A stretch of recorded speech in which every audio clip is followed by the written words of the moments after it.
In 1904, 4th Street Christian minister Reverend McNeil resigned.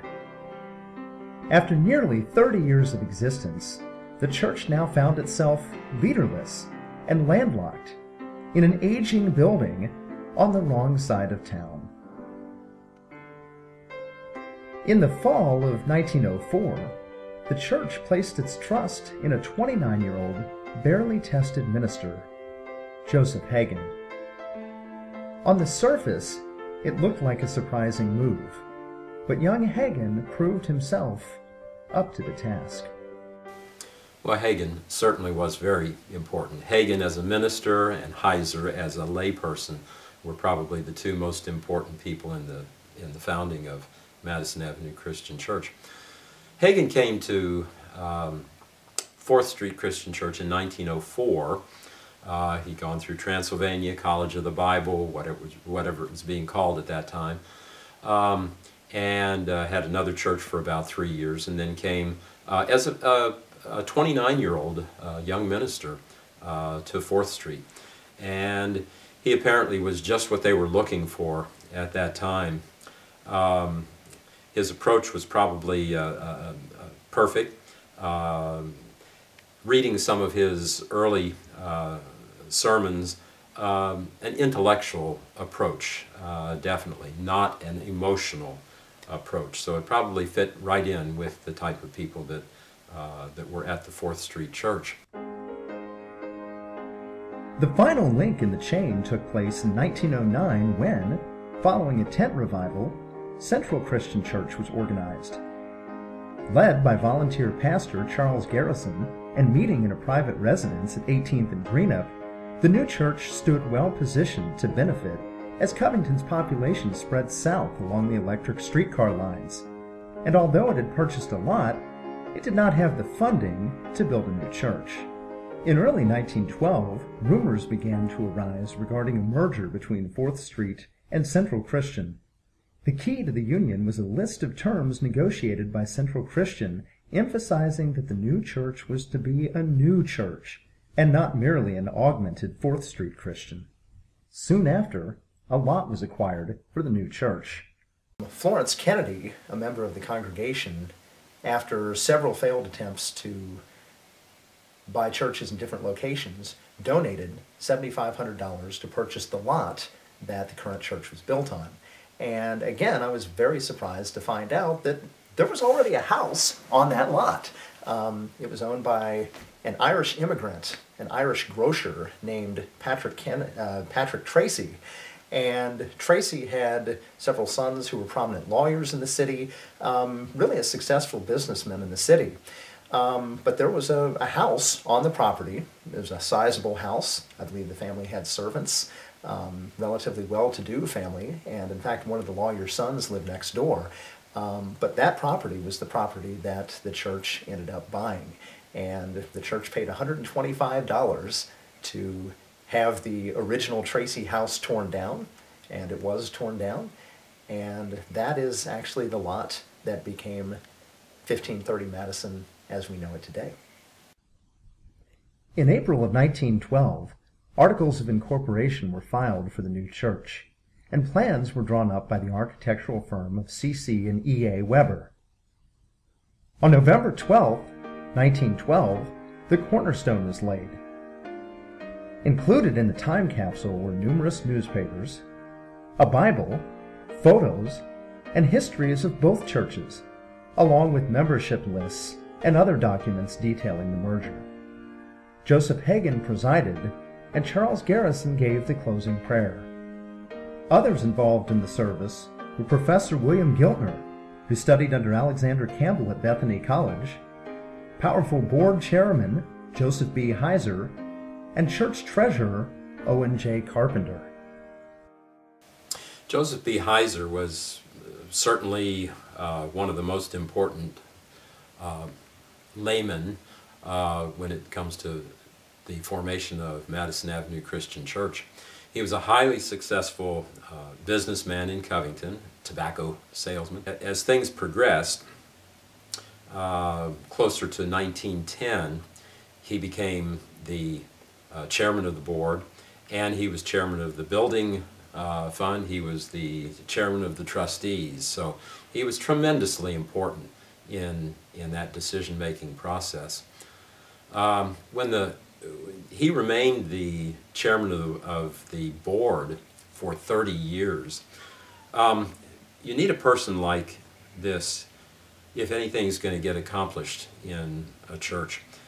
Apparently, he was a person who did not have to be the center of attention. He was a person who apparently got along with people. He apparently knew how to accomplish things, how to get things done.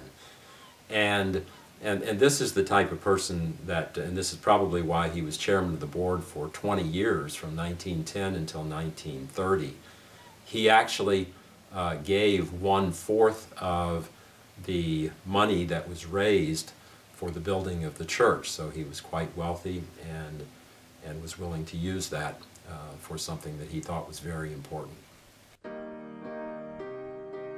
Building moved swiftly, and in July, 4th Street and Central Christian held their final services. On August 10, 1913, 400 members of the combined churches met in what is today Fellowship Hall for the first service, and Joseph Hagin was officially called to be the new minister. In November of 1913, the dedication was held, featuring noted church dedicator Reverend F.M. Raines of Cincinnati. The dedication celebration was a week-long event involving ministers from at least a dozen area churches. Back then, back in 1913, the main focus, the main outreach focus was on Sunday school, and specifically children. So you had, the church was advertised as having something like 17 classrooms. We have no idea where those were. They met all over the place. Apparently you didn't have to have walls between classrooms. But it was just tremendously important, and a huge, huge Sunday school. We know as many as 25 different classes, and we have record of those, records each week. The classes met all over the church. We know the primary class met in what is now the kitchen, not the dining room, but the kitchen. And there were classes in what is now the dining room, actually 2 classes in there, and really just literally all over the church. The women were very, very important in the Sunday school program, and anybody who says that the women were not involved in leadership, it just depends on your definition of leadership.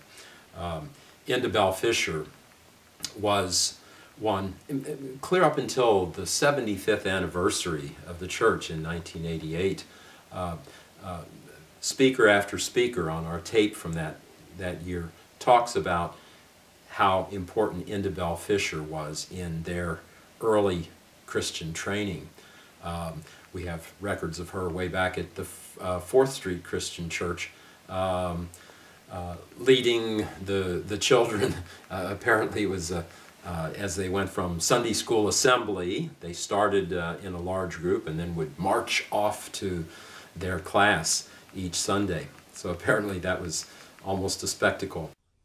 In early 1927, Reverend Hagin ended his tenure at MACC, feeling the church needed a younger leader.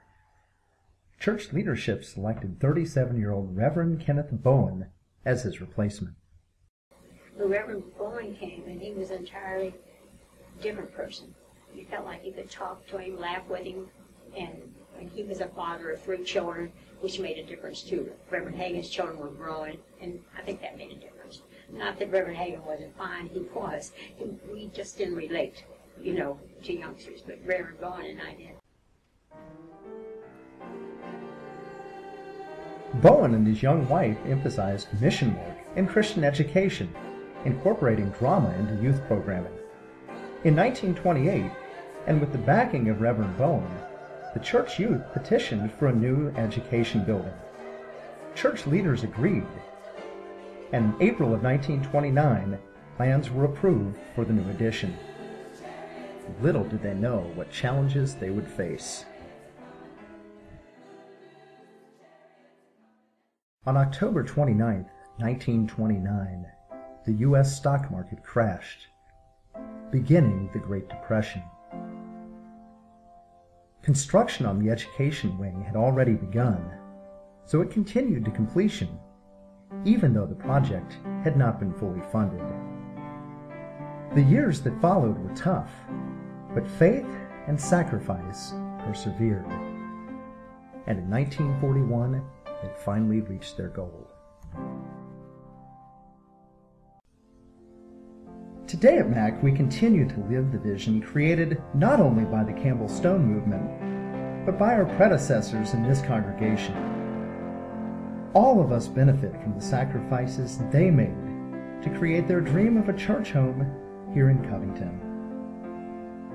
We began with unknown faces, but somehow these faces look a little more familiar now. Whether we live today or a century ago, we know we are all one family in God.